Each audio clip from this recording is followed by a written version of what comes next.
The night sky over Nevada had always held secrets, but none as devastating as what happened on that warm September evening. David Chen stood in his backyard, watching his 6-year-old daughter Luna chase fireflies, her laughter echoing across their small farm. He never imagined this would be the last time he'd hear that sound. The first sign something was wrong came when the crickets went silent. Then the air grew thick with static electricity, making the hair on David's arms stand on end. Luna stopped running, her dark eyes wide with wonder as she pointed at the sky. "Daddy, look! The stars are dancing." But they weren't stars. The lights descended rapidly, forming patterns no human aircraft could achieve. David's military training kicked in. 15 years as a special forces operator hadn't dulled his instincts. "Luna, come here," he called out, his voice steady despite the fear gripping his chest. But before Luna could reach him, a brilliant blue beam pierced the darkness. In that moment, David's world changed forever. The beam enveloped Luna, lifting her tiny form off the ground. Her scream, a sound that would haunt David's dreams for years to come, cut through the night air. He ran, legs pumping harder than they ever had during his military service, fingers stretching desperately to grab her hand, her dress, anything. But he was too late. The beam retracted as quickly as it had appeared, taking Luna with it. The massive ship, angular and metallic, unlike anything in Earth's arsenal, hummed with energy before shooting upward, disappearing into the starlit sky in seconds. David fell to his knees, his daughter's stuffed rabbit lying in the grass where she'd dropped it. The authorities arrived within hours. Local police, FBI, even representatives from secret government agencies David had never heard of. They asked questions, took readings, and ultimately offered nothing but empty promises and sympathetic looks. Some even suggested he'd imagined it all, that Luna had simply wandered off. But David knew the truth. He'd seen the ship's design, noticed details his trained eye couldn't ignore. The way it moved, the energy signature, the precision of the abduction, this wasn't some random event. This was planned. Calculated. And somewhere out there, beyond Earth's atmosphere, his little girl was alone and scared. In the days that followed, David transformed his barn into a command center. Satellite data, weather reports, and eyewitness accounts from across the globe covered the walls. His military contacts, those who believed him, sent classified reports of similar incidents. A pattern emerged, ships matching the same description had been spotted across different continents, always disappearing into the same sector of space. David's wife had passed away during Luna's birth, making his daughter his entire world. Now, with Luna gone, he had nothing left to lose. The training that had made him one of the military's deadliest operators took on new purpose. Every skill he'd learned, every connection he'd made, every favor he could call in, it would all serve one mission: finding Luna. Late one night, as David studied star charts and classified documents, an unexpected visitor arrived. Dr. Helen Zhang, a quantum physicist who'd been discharged from a top-secret government program, stood at his door. The look in her eyes told him she knew something about the visitors, something the authorities were desperately trying to hide. "Mr. Chen," she said, her voice barely above a whisper, "I know where they took your daughter. And I know how to get her back. But what I'm about to tell you will change everything you thought you knew about humanity's place in the universe." David glanced at Luna's rabbit, still sitting where he'd placed it on his desk. He'd made her a promise the day she was born, that he'd always protect her, no matter what. Now, standing on the threshold of a truth that could shake the foundations of human understanding, he knew there was only one choice to make. "Tell me everything," he said, opening the door wider. The path ahead would be dangerous, possibly even fatal, but David didn't care. Somewhere out there, Luna was waiting for her father to find her. And he would tear apart the galaxy itself to bring her home. Dr. Zhang's revelation shook David to his core. She spread classified documents across his kitchen table, her hands trembling slightly as she revealed the truth that had cost her career, and nearly her life. They call themselves the archivists, she explained, pointing to detailed sketches of the ship he'd seen. They've been studying Earth for centuries, but not just for scientific research. They're collectors, Mr. Chen. They gather unique specimens from across the galaxy, beings with special genetic markers that they believe hold the key to evolutionary perfection. David's grip tightened around his coffee mug. What does this have to do with Luna? Dr. Zhang pulled out a medical file, Luna's file, that David had never seen before. Your daughter's DNA is extraordinary. The combination of her mother's rare genetic mutation and your enhanced genetics from the military's classified enhancement program created something unprecedented. Luna's genetic code contains sequences we've never seen before. The mug in David's hand shattered, hot coffee spilling across the table. The enhancement program, a dark chapter of his military career he'd tried to forget. The experimental treatments that had made him stronger, faster, more resilient. He'd never imagined they'd affect Luna. They've been watching her since birth, Dr. Zhang continued, wiping coffee from her papers. The night they took her wasn't random. They waited until she turned 6 because that's when the genetic markers fully manifest. David stood, pacing the kitchen. How do you know all this? Because I helped design the tracking system that monitors these genetic markers, she admitted, shame evident in her voice.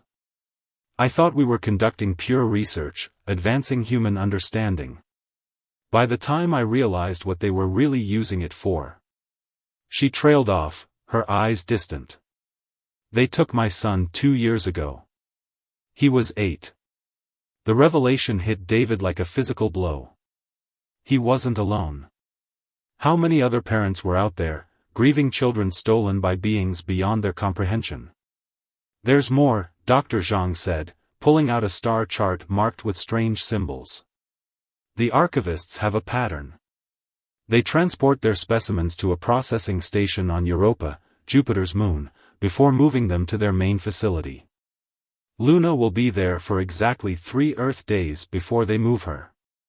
That's our window. David's military mind kicked into gear. How do we get to Europa?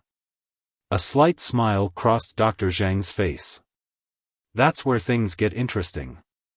She led David to her car, popping open a hidden compartment in the trunk. Inside lay what looked like a sleek, metallic briefcase. During my research, I managed to reverse engineer some of their technology. This is a quantum displacement device, essentially a teleporter. It's not perfect, and it only works for small organic masses, but it's our way in. If you've had this all along, why haven't you used it to save your son? Dr. Zhang's expression darkened. Because the journey is one way. The device burns out after a single use. I've spent 2 years building this one, and the materials are impossible to find. Once we go through, we're on our own. David walked back into his house, his mind racing.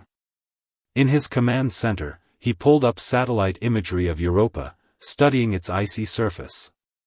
We'll need more than just a way there.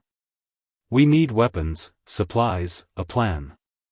I have coordinates for the processing station, Dr. Zhang offered. And I can tell you their weaknesses.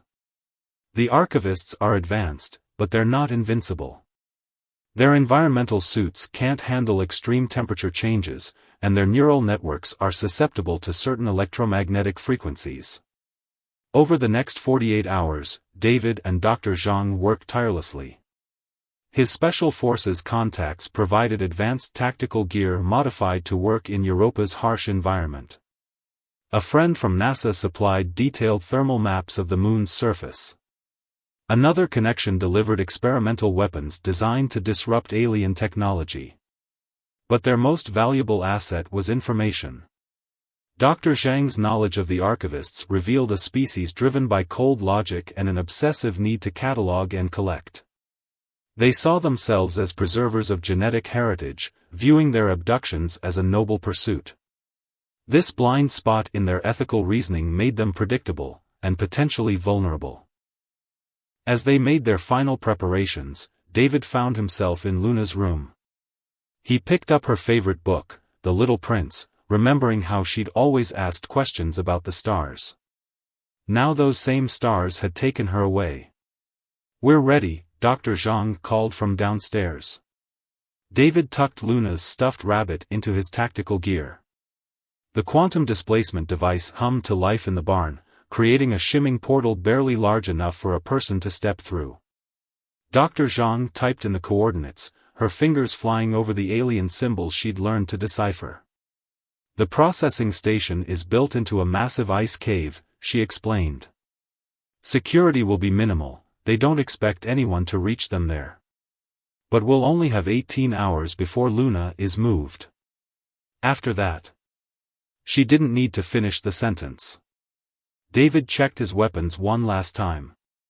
The experimental rifle felt strange in his hands, its power source pulsing with an otherworldly glow. His tactical suit, reinforced with classified materials, would keep him alive in Europa's brutal environment. But looking at Dr. Zhang, he saw the same question in her eyes that burned in his heart: would it be enough? The portal crackled, casting strange shadows across the barn walls. Through its shifting surface, David caught glimpses of an icy landscape that no human was ever meant to see. In less than an hour, he would either be dead or standing on the surface of another world. "One more thing," Dr. Zhang said, handing him a small device. "If we get separated, this will help you find Luna. It's keyed to her genetic signature." She hesitated, then added, "And if you find any other children there." David gripped her shoulder. "We're bringing them all home." The portal's energy reached its peak, filling the barn with an unearthly light. David took one last look at the star charts on his wall, each one marked with possible locations where his daughter might be held. Then, with a silent prayer to whatever forces might be listening, he stepped through the gateway to another world. The last thing he saw before the portal engulfed him was Luna's drawing on his desk, a crayon picture of her and her daddy among the stars. Soon, that childish dream would become a reality, but in a way neither of them could have ever imagined. The transition through the quantum portal felt like being torn apart and reassembled one atom at a time. When David's consciousness snapped back into focus, the familiar warmth of Earth was replaced by a bone-chilling cold that penetrated even his advanced tactical suit. Europa's surface stretched before him, an endless expanse of ice and ridges beneath Jupiter's massive, looming presence in the black sky. Dr. Zhang materialized beside him, immediately dropping to one knee and activating her environmental readings. -160°C, she whispered through their comm system. "The suit batteries will last 12 hours at most in these conditions." They'd emerged in a deep crevasse, sheltered from the moon's constant wind. Above them, Jupiter filled nearly a quarter of the sky, its swirling storms and bands creating an alien sunset that cast everything in a sickly orange glow. The ice beneath their feet wasn't white, but a deep reddish-brown, stained by organic compounds that had scientists debating the possibility of life in Europa's subsurface oceans for decades. David checked his genetic tracker. The display showed a faint signal pulsing from somewhere beneath the ice. 3 kilometers northeast, he said, his breath fogging his helmet's visor. "How deep does this processing station go?" "The archivists build downward, using natural caverns and heat from the moon's core," Dr. Zhang explained as they began moving. "They..." She stopped suddenly, grabbing David's arm. "Down." They dropped just as something massive passed overhead, an archivist patrol ship, its crystalline structure refracting Jupiter's light in impossible ways. The vessel moved with an organic fluidity that made David's mind struggle to process its dimensions. "They don't use metal," Dr. Zhang whispered once the ship had passed. "Their technology is based on programmed crystalline structures. That's why our weapons are designed to disrupt their molecular lattices." They continued moving, using the ice ridges for cover. The genetic tracker led them to what appeared to be a sheer ice wall, but Dr. Zhang's scanners revealed the truth: a hidden entrance, concealed by some kind of phase-shifted matter. The archivists exist partially out of sync with our dimension, she explained, pulling out a device that looked like a twisted tuning fork. It's how they've stayed hidden so long. This should help us match their frequency. The device hummed to life, and suddenly the ice wall shimmered, revealing a vast opening that led down into darkness. The architecture inside defied human logic, corridors that seemed to bend in impossible ways, surfaces that rippled like liquid while remaining solid to the touch. As they descended, David's enhanced vision caught movement in the shadows. "We're not alone down here," he whispered. Dr. Zhang nodded grimly. "The archivists use autonomous drones for security, crystalline entities that operate on pure logic. They're nearly impossible to fool, but they have one weakness: they can't process paradoxes. If we're discovered, feed them contradictory information. It overloads their systems." They reached a vast chamber that made David's heart stop. Suspended in crystalline pods along the walls were children, dozens of them, each floating in a translucent fluid. Their faces were peaceful, as if in deep sleep, but the alien machinery connected to their pods told a different story. "They're scanning them," Dr. Zhang said, her voice breaking as she approached one of the pods. "Mapping their genetic codes, preparing them for transport to the main facility." She pressed her hand against one pod, and David saw tears in her eyes. Inside was a young boy who could only be her son. David's genetic tracker pulsed stronger now. He moved through the chamber, checking each pod until finally, Luna. She floated before him, her dark hair drifting in the suspension fluid like a halo. The sight of alien tech connected to his little girl's body made rage burn through his veins. But before they could make a move to free any of the children, an alien sound echoed through the chamber, like crystal bells being struck underwater. Dr. Zhang's face went pale. "They know we're here." The chamber's entrance sealed itself, the crystalline material flowing like water before hardening. From hidden recesses in the walls emerged the archivist drones, geometric shapes that shifted and combined, forming humanoid figures that moved with unsettling grace. David raised his disruption rifle, but Dr. Zhang grabbed his arm. "Wait. We can't risk damaging the stasis pods. One system failure and we could lose all of them."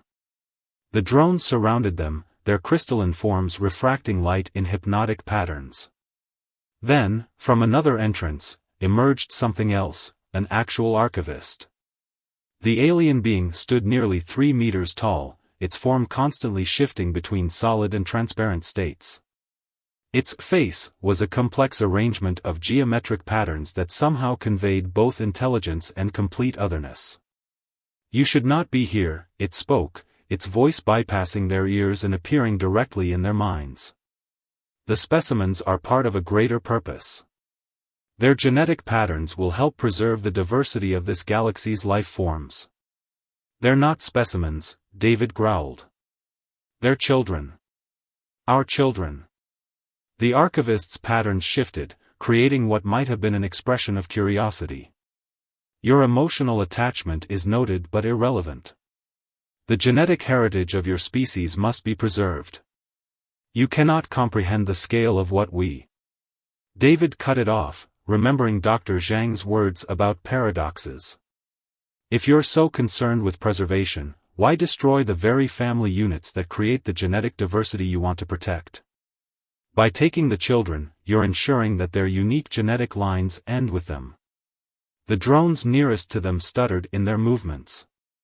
The archivist's patterns became erratic. That does not." Its form flickered as its logical systems tried to process the contradiction. David pressed on.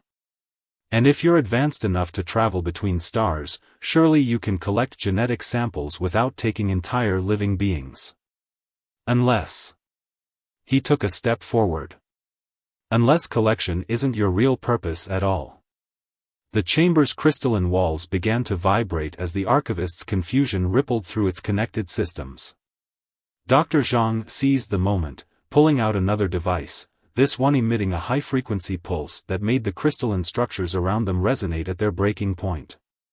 Cracks appeared in the drones' bodies. The archivist's form became increasingly unstable.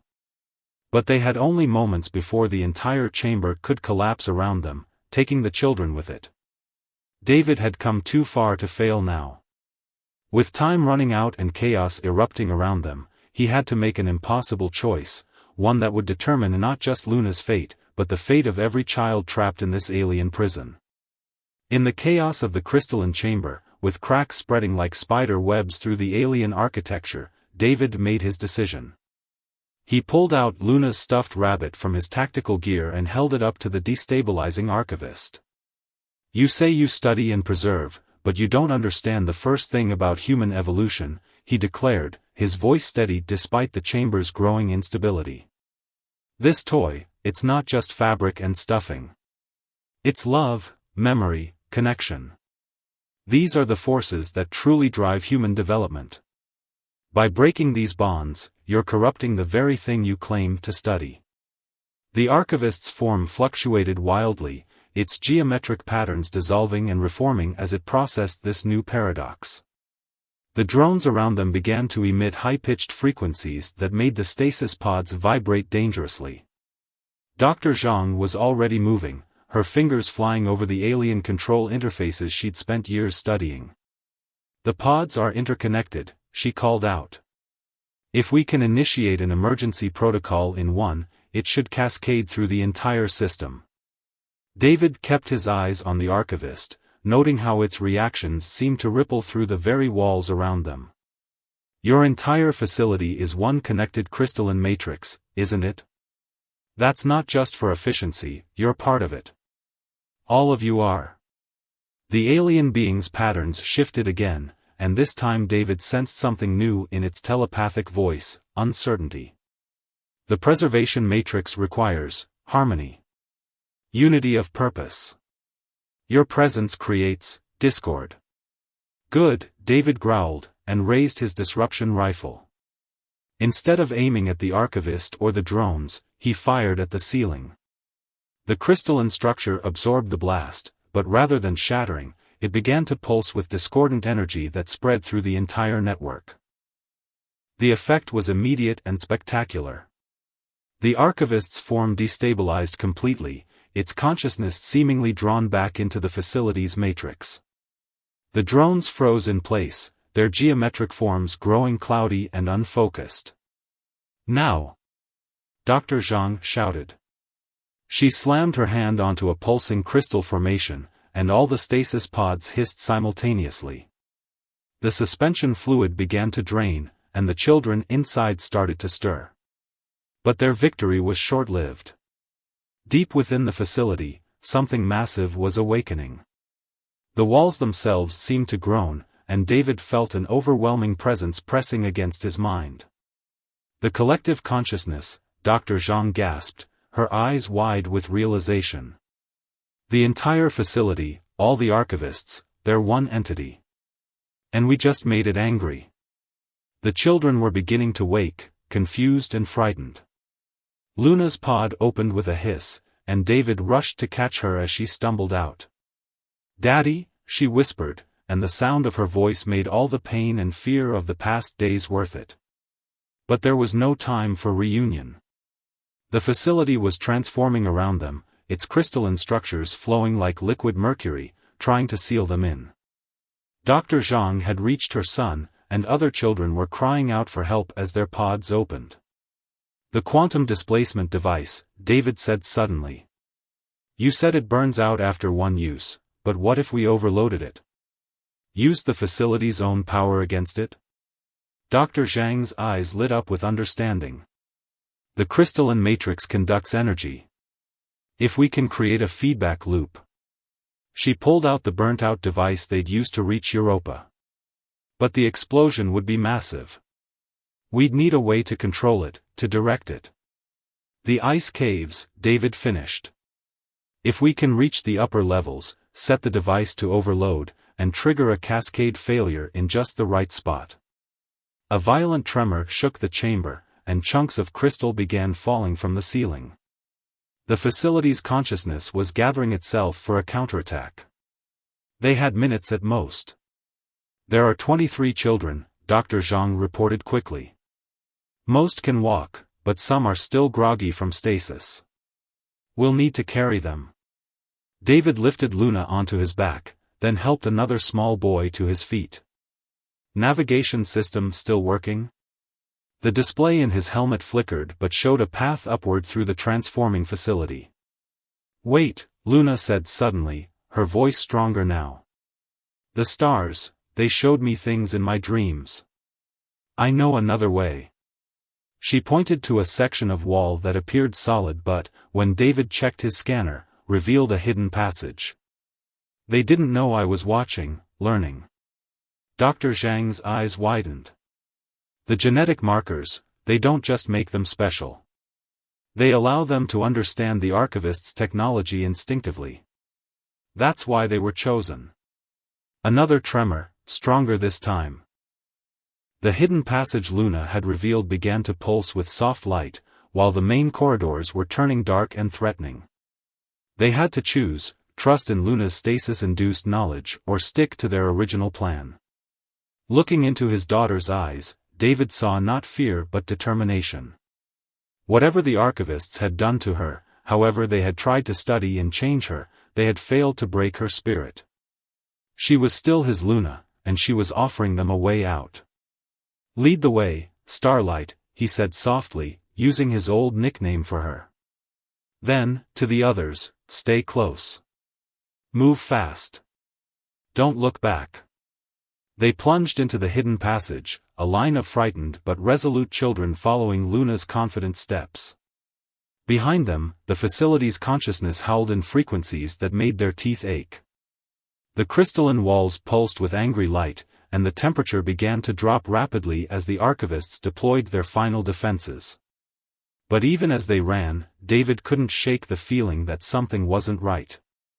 The archivists' behavior, their desperate attempts to stop them, it spoke of more than just protecting their research. There was fear in their actions, real fear. What had they discovered in these children's genetic codes that frightened them so much? And why did Luna seem to know exactly where to go, as if she had been preparing for this moment all along? As they raced through the transforming alien facility, with Luna guiding them through passages that shouldn't exist and Dr. Zhang working to overload the quantum device, David realized they weren't just fighting for their lives anymore. They were on the verge of uncovering a truth about human potential that the archivists had tried desperately to contain, a truth that Luna somehow already knew. Luna led them through passages that seemed to exist between reality and something else, her small hand trailing along crystalline walls that responded to her touch with pulses of soft light. The other children followed closely, their movements becoming more coordinated, more purposeful, as if they too were awakening to some hidden knowledge implanted during their captivity. The stars sing here, Luna whispered, her voice carrying an otherworldly echo.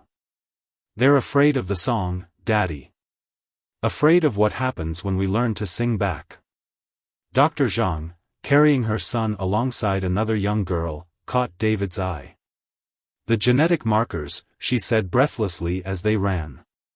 They're not just random mutations.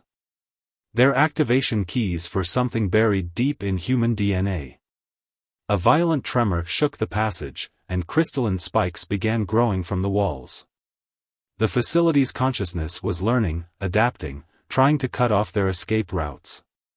But every time a passage sealed, Luna would find another, as if she was reading a map written in frequencies only she could perceive. They've been watching us for thousands of years, Dr. Zhang continued, her scientific mind racing ahead even as they fled. Not to preserve our genetics, but to prevent something. The children they took, they're all carrying fragments of a code that humanity wasn't supposed to unlock for millennia. David's tactical display was going haywire, showing energy readings that defied physics. The quantum displacement device in Dr. Zhang's pack was beginning to pulse in rhythm with the facility's crystal matrix, building towards something that none of their calculations had predicted. Luna, he called out, what do you see? What did they show you in the stasis dreams? His daughter stopped at a junction where multiple passages converged. Above them, through a transparent section of ceiling, Jupiter's massive form cast everything in its ancient light.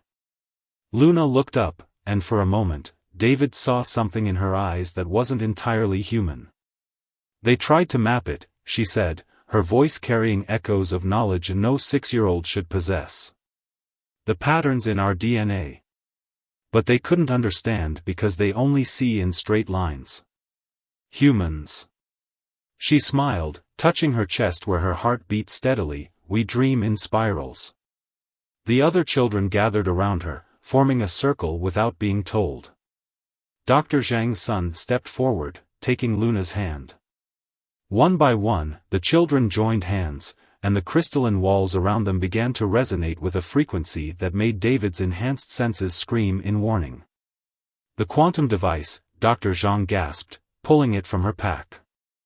The machine was vibrating, its power core pulsing in sync with the children's heightened brain patterns. "It's not just overloading, it's being transformed. They're somehow rewriting its quantum structure." Deep within the facility, the archivist consciousness screamed in frequencies that shattered crystal. David felt its fear, its desperate need to contain what it had accidentally awakened. The walls began to close in, the entire structure trying to crush them before whatever was happening could reach completion. "Luna, we need to move," David shouted, but his daughter stood firm, the circle of children around her glowing with an inner light that seemed to bend reality itself. "Not yet, Daddy," she said calmly. "First, we need to remember. All of us. What they tried to make us forget." The quantum device lifted from Dr. Zhang's hands, floating to the center of the children's circle. Its crystalline components began to reshape themselves, responding to patterns that existed somewhere between thought and reality. The children's combined consciousness was doing something that violated every law of physics David had ever known. "It's a key," Dr. Zhang whispered in awe. "Not just the device, the children themselves.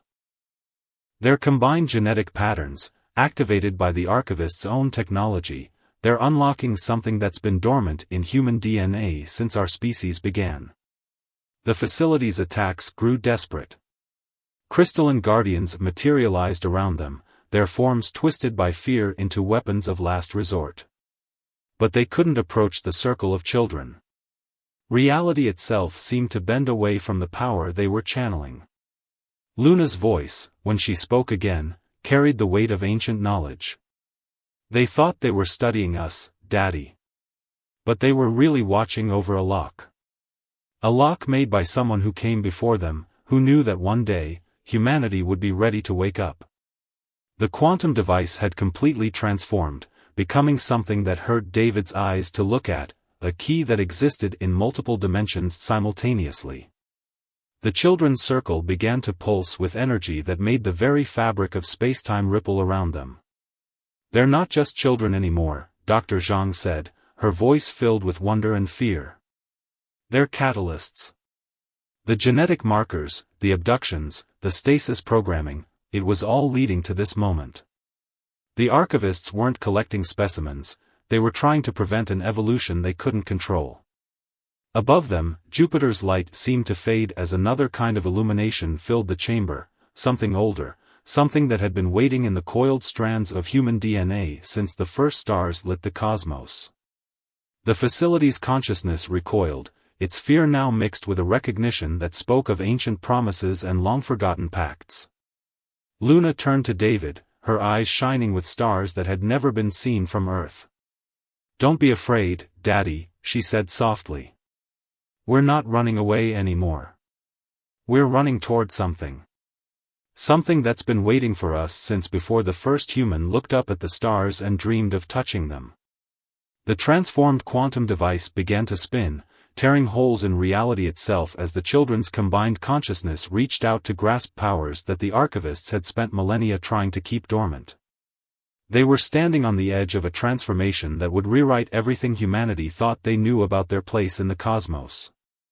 And in that moment, as reality itself began to bend around them, David realized that their escape from Europa had never been about just saving the children. It was about unleashing something that had been hidden in human DNA since the beginning, a potential that the archivists had feared enough to spend thousands of years trying to contain. The true question now wasn't whether they would escape, but what they would become in the process. The transformed quantum device spun faster, reality fracturing around it like a kaleidoscope of infinite possibilities. The circle of children, led by Luna, began to glow with an inner light that seemed to reach back through time itself, awakening something that had slumbered in human DNA since the first stars breathed life into the cosmos. It was never about preservation, Dr. Zhang whispered, her scientific mind struggling to process what she was witnessing. The archivists, they're not collectors. They're wardens. Appointed by something far older to keep humanity from reaching its true potential too soon. The facility's consciousness reeled back, its crystalline architecture vibrating with frequencies of pure terror. Through the fracturing walls, David caught glimpses of other dimensions, of realities where humanity had already awakened to its true nature. The sight should have driven him mad, but something in his own DNA, the same military enhancements that had been passed to Luna, helped him comprehend the incomprehensible.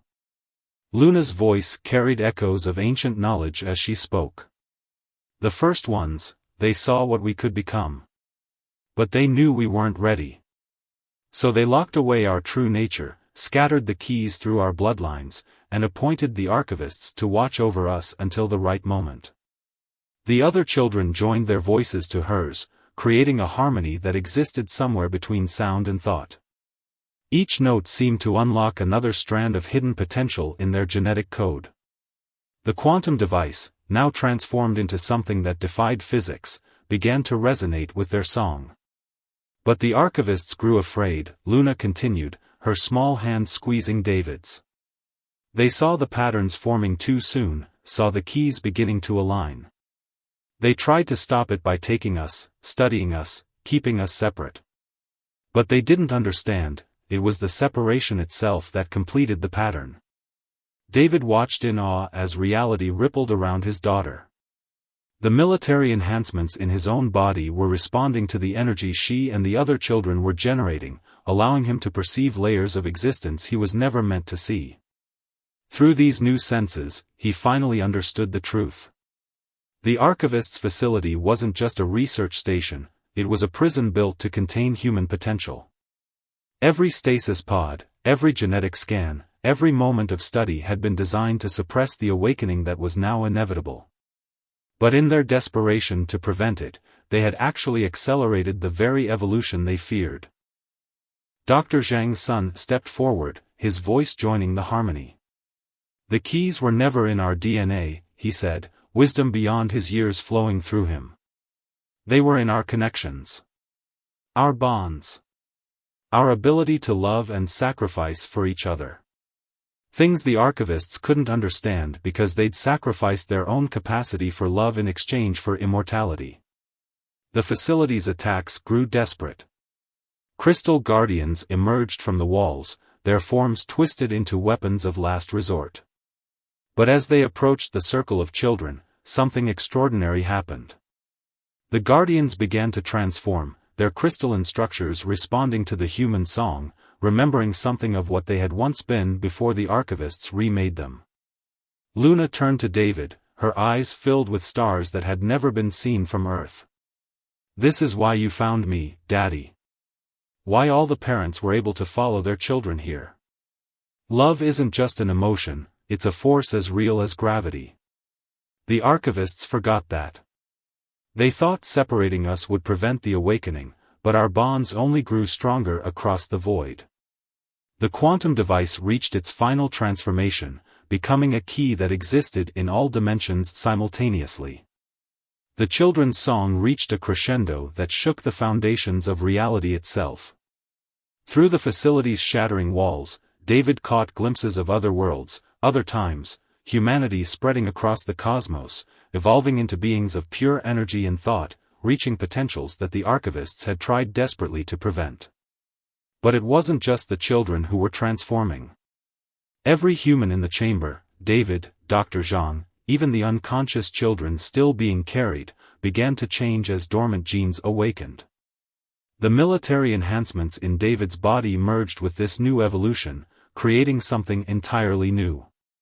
Dr. Zhang's scientific knowledge expanded exponentially as her mind opened to understanding that had been locked away in human DNA for millennia.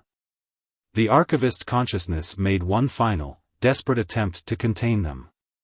The entire facility began to collapse, trying to trap them in a prison of crystalline ice. But Luna just smiled, raising her free hand toward the chaos. "We forgive you," she said, her voice carrying the weight of ages. "You were only doing what you thought was right. But it's time for humanity to remember what it was always meant to be." Reality itself seemed to hold its breath as Luna's words echoed through dimensions. The transformed quantum device pulsed one final time, and everything changed. The facility didn't so much dissolve as transcend, its crystalline structure transforming into pure energy that flowed into the awakened humans. The archivist consciousness, faced with the very evolution it had feared, finally understood what the first ones had known all along: humanity's potential wasn't a threat to be contained, but a promise to be fulfilled. As the last barriers between dimensions fell away, David felt Luna's hand in his, anchoring him to what mattered most. The military enhancements that had once made him the deadliest human in the galaxy were now just a small part of something far greater. Yet even as godlike power flowed through his transformed DNA, he remained, at his core, a father who had crossed the stars to save his daughter. "Where do we go now?" he asked, looking into Luna's eyes that held galaxies. She smiled, the same smile that had always lit up his world, now capable of lighting up entire universes. "Everywhere, Daddy. We go everywhere."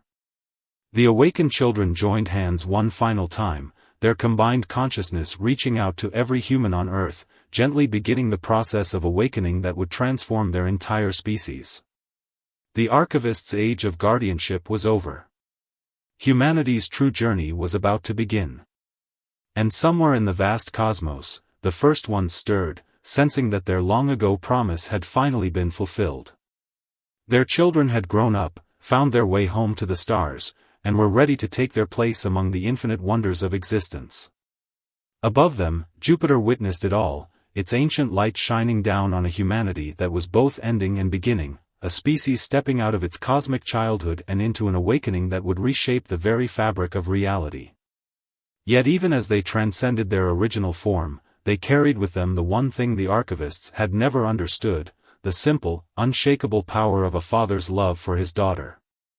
Luna's stuffed rabbit, still tucked safely in David's tactical gear, served as a reminder that no matter how far humanity evolved, they would always carry with them the simple truths that made them human in the first place: love, sacrifice, and the courage to reach for the stars, even in the darkest of nights.